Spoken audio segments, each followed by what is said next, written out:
Welcome to the Wish I'd Known Then podcast, where we focus on how authors found success, looking at strategies that have taken them to the top of the bestseller charts, as well as what they've learned from their mistakes. Because being an indie author is more than knowing the latest marketing trend. It's about being innovative and creative and learning from your mistakes. Your co-hosts, Jami Albright and Sara Rosett, couldn't be more different. In fact, they're a study in contrasts. However, despite all of their differences, they agree that sharing what they wish they'd known, both the good and the bad, is the key to moving forward. Let's get to the show. Welcome to the Wish I'd Known Then podcast. I'm Sara Rosett. And I'm Jami Albright. So let's see, today we're going to talk about filtering advice. And Jami has just finished doing a beautiful poster board collage. Where I plotted out my scenes. Yes, that's what I've been doing today. I plotted my book to the end, scene by scene. So I'm not a big plotter, but I've also found that I've gotten stuck because I don't know what happens next. So even if I don't do everything on these, it will help me at least know where I'm going, and that's kind of important for me. So yeah. I started many books and got into chapter 2, and I was like, I have no idea what happens. Yeah, I don't know what happens next. I hate that. I hate that. Yeah, you got a lot farther than I did, though. So I tend to get to about 20 to 40,000 words and go, oh my gosh, I don't know what happens now, and then I panic and all the good stuff. But thankfully, H. Claire Taylor and her Supercharger story really helped me with this book. So, really awesome. Grateful to her. Yeah, that's awesome. That's great. It's always good if you can figure out some way to get unstuck. And I found that different things work on different books. Mm-hmm. Some books I need like the sticky notes, and other books you've got like tons of little bits of paper all and around. Yours are harder too, the ones you're writing now, because you've got so much research. Yeah, but to me that's fun. So that's your happy place. Yeah, I could research for a long time. So let's see. Today we're going to talk about filtering advice.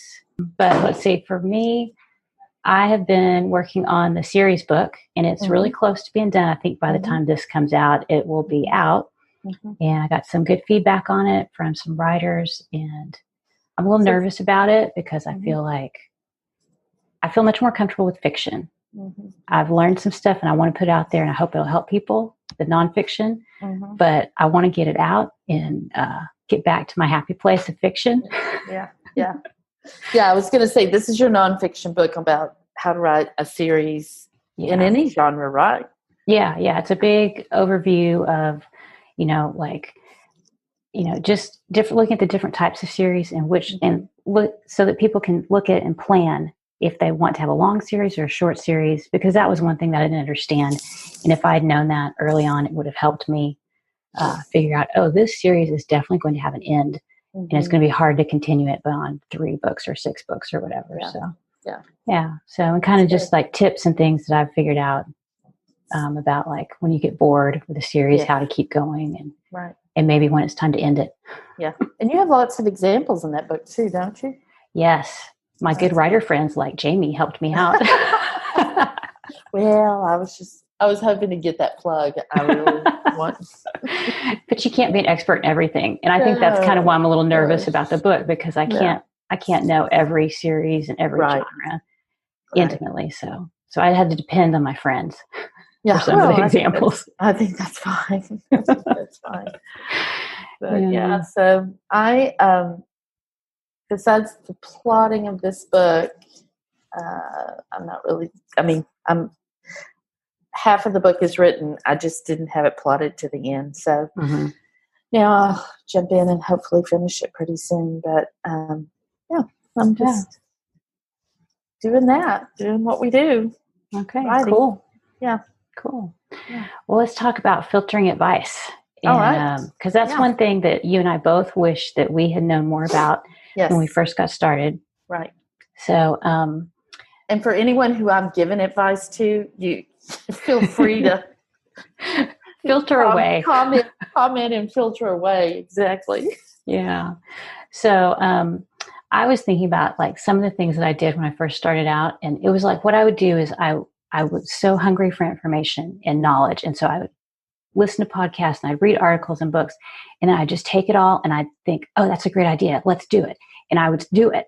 And I didn't think about so many things that now I look at it and I think, okay, what is this person's, the person that's giving advice? Now I think about like, what is their genre? Mm-hmm. And just different things. So maybe we could kind of talk through some of those things. Yeah. So what about you? Do you have a certain criteria now that you didn't before? Well, because I was new and, my process, the way I did it was I waited a year to mm-hmm. publish. So that year was just like Indie Publishing University. I was like you. I took in every podcast, everything that was written. And what I think I know now that I wish I'd known then is not everybody that says they're an expert is an expert. And you really need to look at, are they successful? Yes. Mm-hmm. And they don't have to be like superstar successful, but are they making a living? Are they putting books out consistently? Of course, yeah. I don't publish fast, but I am working on a book all the time. So, mm-hmm. And you are successful. You bring in a good amount of money for what you do. And are they good members of the community? That's another thing, mm-hmm.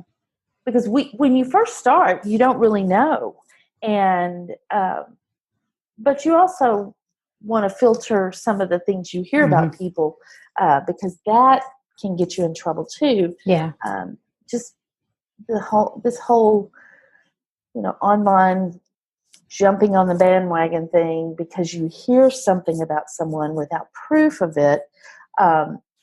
Your proof, not someone else's proof, is disturbing. And mm-hmm. so, but doing that, just kind of being a little more diligent about that. Mm-hmm. Yeah. Yeah. I learned that I need to think about what genre the person writes in. That's huge mm-hmm. for me because I feel like the genres are kind of have their own personalities mm-hmm. and their readers have their own personalities, and what I found out is what works in romance doesn't necessarily work for mystery. Mm-hmm. And so I have to think about, like, I heard about street teams and I thought, oh, that's an awesome idea. I would love to have one of those. Mm-hmm. So I set one up. And then I didn't see like a big boost in sales. I didn't see like more discussion about my books on social media.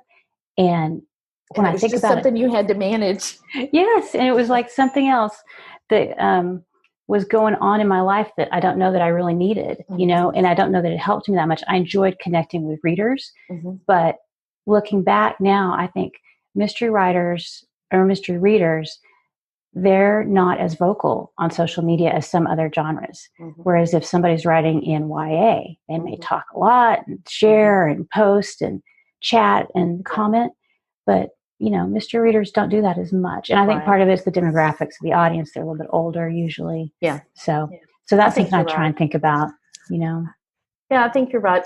Like currently I'm doing something that someone from another genre told me to do. So I'm taking a risk, but I feel like it's the genre's close. The fan base, as far as how voracious they are and how loyal and they are in urban fantasy, which is the genre. I think that does cross over into romance. So mm-hmm. right now what I have is a 4-book box set for 99 cents, which is not how I normally do it. I've only launched one book at 99 cents and it was painful. But I'm really trusting this person. Well, there are a couple of people because he's had success. Like mm-hmm. that's the thing. He's mm-hmm. had success with this mm-hmm. and really felt like it would be something that would, that I could benefit from. So some of it, I'm not going to blame him if this doesn't work because this was my choice to do it. And I actually sought him out. So yeah, you just have to know who you're taking advice from, and But then ultimately, it is your choice and your decision. And then you got to be okay with that. And, you know, if the outcome may be good or bad. Awesome. If it doesn't succeed, that's okay too, because you've learned something. Yeah. I mean, we're all, you know, failure is one of those weird things that I think we all think, or we all try to avoid. And when you hear entrepreneurs or people that are really, really successful, you know, failure is how they try to fail in a lot of ways because they want to learn and see what works and what doesn't work. And I think for indie publishing, we're terrified of failure because sometimes, I mean, there's money involved, and that's one of the reasons why. Reputation is on the line. I don't know anybody who's like, oh, yay, I want to go make mistakes. I think that's a different mindset. This is a mindset shift you have to make if you want to do well in indie, that I'm going to try it. And if it doesn't work, that's okay. Right. And like the first job I ever had, I worked in an office and I messed up something terribly. And one of the ladies was like, it's okay. She said, it's okay if you make a mistake as long as you learn from it. Yes. And I was like, that's true. It's really hard for me. Yes, but I don't want to make a mistake. Oh, I know. I did the same. Well, not recently, about a year and a half ago, I was working for another author, and there was a big. I mean, I did it. I didn't intend to do it, and but the person I was working with, he was so awesome. He never got upset. He was like, "We'll figure it out. We're gonna." I lost some things. Let's just put it that way. And he was just, you know, he was really gentle with me and patient with me. I know he was freaking out too, but so can't be afraid to make mistakes. I felt terrible, but we worked it all out. But and it always comes out okay in the end, even if you don't. Yes. Even if it was a huge mistake, you learned something. But we have to be as kind to ourselves as hopefully he was to you. We're much harder on ourselves than we are. Other people are usually. So we are. Yeah. And you know, we hear that advice all the time, you know, be kind to yourself. And I tend to think we don't take that as well as we do some of the other things that are a little more strategic.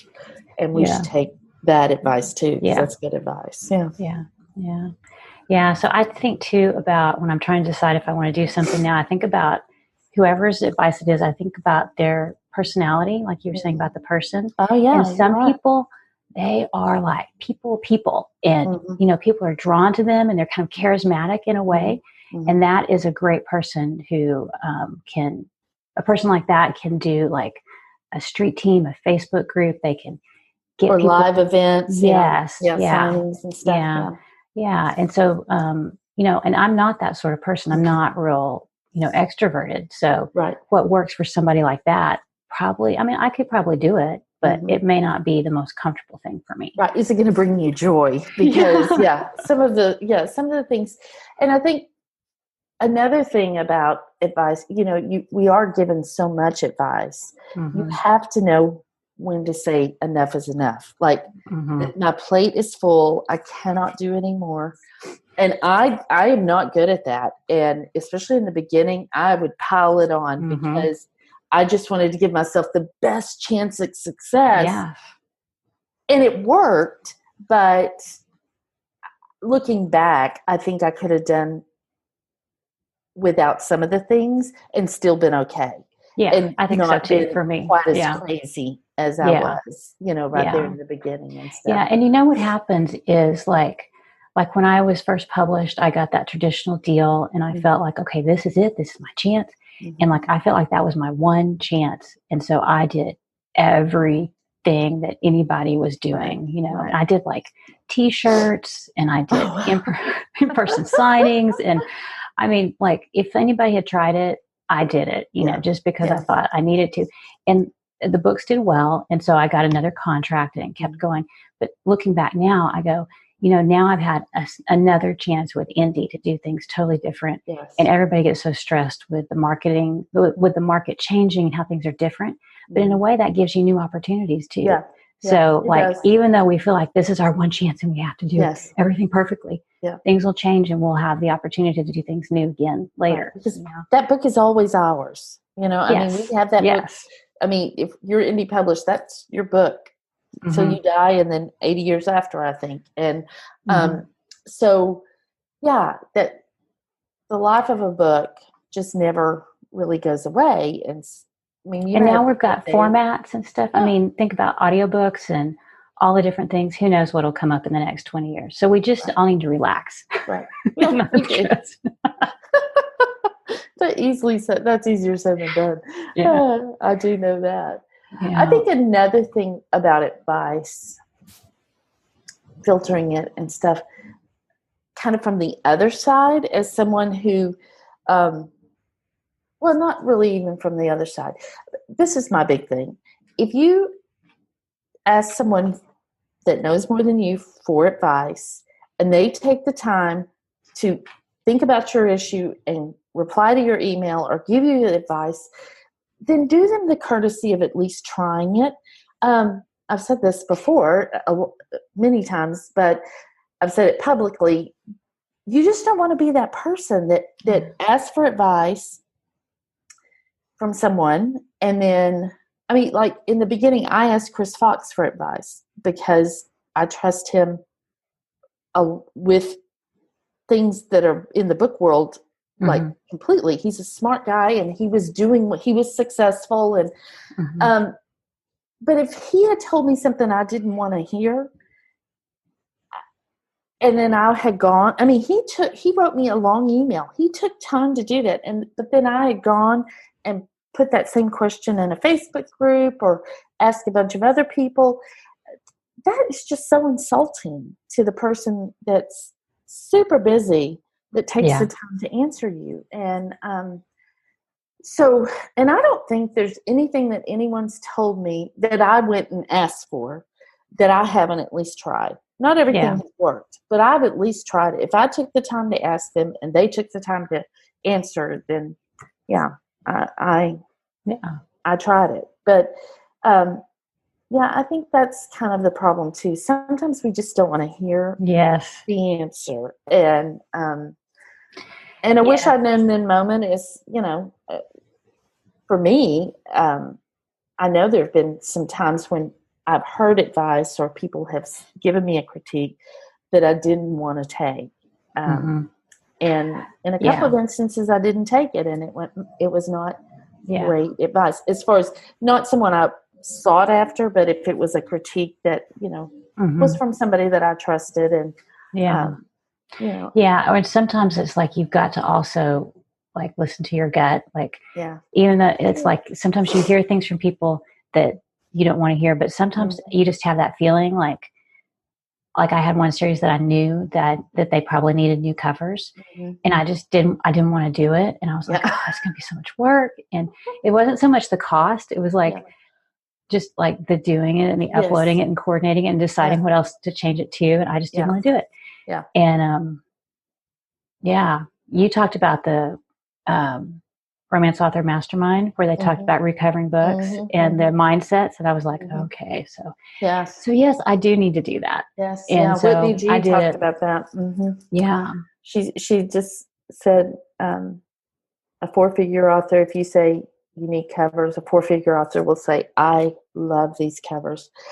These covers are the covers of my heart, And my readers love them. That's my child's head, the back of her head on this cover. I'm not changing it. And then a 5-figure author will say, I see your point. I'm putting it on the list, but I can't do it right now, but I will do it in this period of time. They set themselves a goal. A 6-figure author will say, okay, I'll do it tomorrow. And they do. So, that's just, she said that a little over a year ago. And that has stuck with me the whole time. I mean, it's just, me too. And I only heard it secondhand. Yeah. It's mindset. It's just mindset. And so, that was really good advice. Really good advice. Yeah. And that's another thing. If you go to conferences, you can't always be sure that just because someone's up there on the stage speaking that everything they say is gospel. You really need to filter that through the things you already know. Right. Because you haven't specifically asked that person for advice. You're there to learn, but yeah, that's a little different than emailing someone and asking for advice. Yeah. And a lot of times I too think about a person when they give advice, or I listen to a podcast, or, read a book or something. I try and think about now where that author is in their career, because if they have 50 books, they're going to have different strategies and different tactics that I don't have. Right. And, or if they've written a couple of books and they've just taken off, they're going to be doing different things. So it's like, I try and figure out, is this person close enough to me that I can kind of replicate what they're doing if I'm trying to do the same thing. Right. Because sometimes, like a person who's starting out and has 2 books, or 1 book, it doesn't make sense to make 1 book perma-free, so you kind of, or to give away right. your first book. And if you're you can't do it in KU, but I mean, there are times when even a free book as a romance book doesn't make sense. I mean, more than just a 1 book kind of thing. But yeah, I think that's really important. We just did, though, something I hated when we started, or when I started, when people would go, just relax, and that book is going to be yours forever. And I'm like, no, I have to do it now. I want to do it now. And so, yeah, but it's because you're passionate. You're passionate about your books, and we all are. We want them. We want every book we write to do well. Right. But 2.5 years in, I do see the value of taking a breath and stepping back. It may be like chilling out just a little bit. Just a little bit. Yeah, exactly. Yeah. And what's funny is, like, you go along and, like, those first books, they are still precious to you. You still are excited that they're out there. Right. But I think we all have that bias towards the new thing. Even like readers have the bias to, a new book. And like, as an author, I have a bias, like, this is my new series. I'm going to focus on it. Yeah. So we do that. Me, who writes really slowly, I just have my 4 little precious books that I'm going to try to get everyone in the world to read. So, yeah. I think you're doing great, though. No, well, because you're going a lot faster than I did at the beginning. That's the truth. Yeah. Well, I think that, and that's another thing. Ooh, this is a big one. Because the advice we all hear is write faster, publish often. And I have not filtered that advice very well. Knowing my personality, knowing how I write best. Could I write faster? Probably. I could be a little bit better with my time. I could be better in not letting my thoughts kind of spiral out of control when I get stuck and stuff like that. But for the most part, I'm not going to be a super, super fast writer. And I'm still doing okay. But I've let that advice, I'm going to call it advice and not noise, because it is good advice. I've let that bother me, and more than it should have, because I'm doing okay and I'm doing it my way. I'm still doing it the best practice way, but I'm doing it my way. And so, well, you are kind of an outlier. Like, there is sort of a philosophy now to write fast and write a lot of books and put them all out, and when you do that, you do have more content, more options you can do, like for promotion and stuff. Absolutely. But I mean, you are somebody who's done completely the opposite, and you're doing really well. So just goes to show you don't have to. But I heard somebody say on a podcast, I won't say his name, because it's not bad, but I haven't asked permission, so I'm not going to say his name. But he said something about, outliers. It's hard. it's kind of hard to take advice from them, and sometimes they shouldn't really give advice. And at the time, I was sort of seeing that things were turning that way for me, and I was a little offended. He wasn't talking about me, but I was a little offended. But he's right.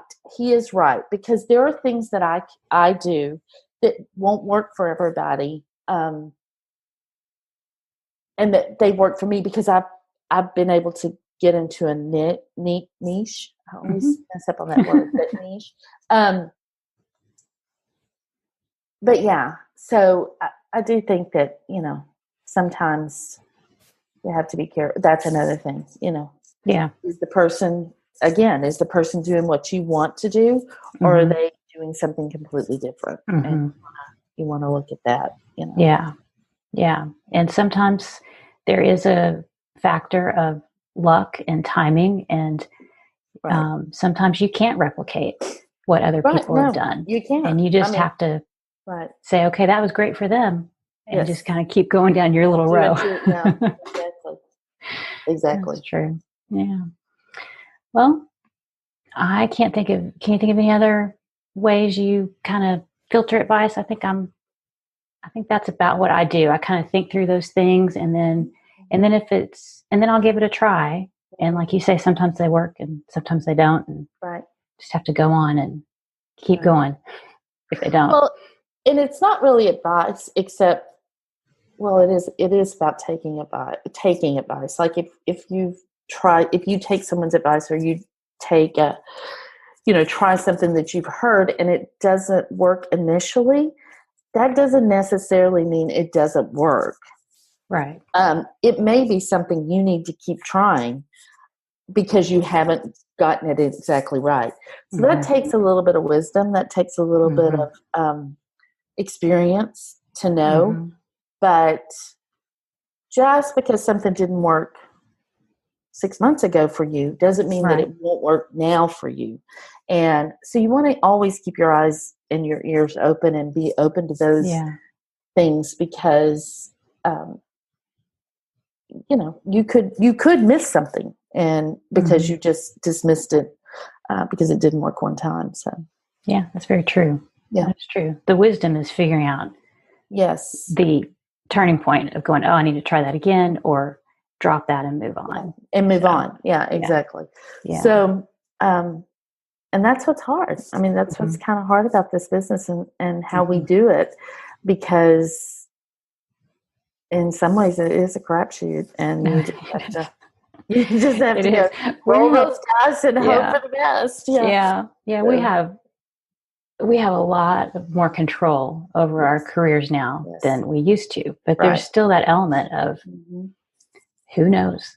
Yeah, exactly. I mean, again, there are best practices, that professional editing, professional covers, consistency, branding, all of those things, a newsletter.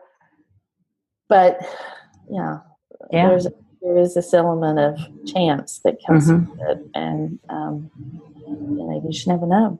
Yeah, you never know. I mean, who would have thought a sparkling vampire would have been craze, and I mean, been such a worldwide thing? I mean, who could have known that? Nobody. Yeah, nobody could have known that. So there just is this element of, I don't want to say luck, but it's just that thing that flips the switch. Yeah, and we don't know what that is. Yeah. So therefore, we need to keep writing our books and keep putting them out there, and we'll see. Taking chances, and we may hit it just perfectly. Yeah, exactly. Yeah. And even if we don't, we can still make a pretty good career out of, being a mid-list author now is not a bad life. No, being steady with and consistent with what you do. I think that's, that really pays off in the long run.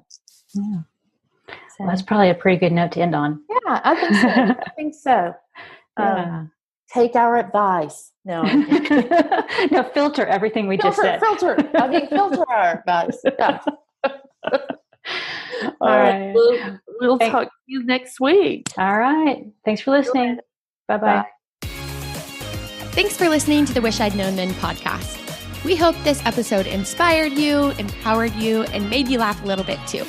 If you loved it, tell your friends about it. And if you feel so inclined, leave us a review. We look forward to being with you again next week.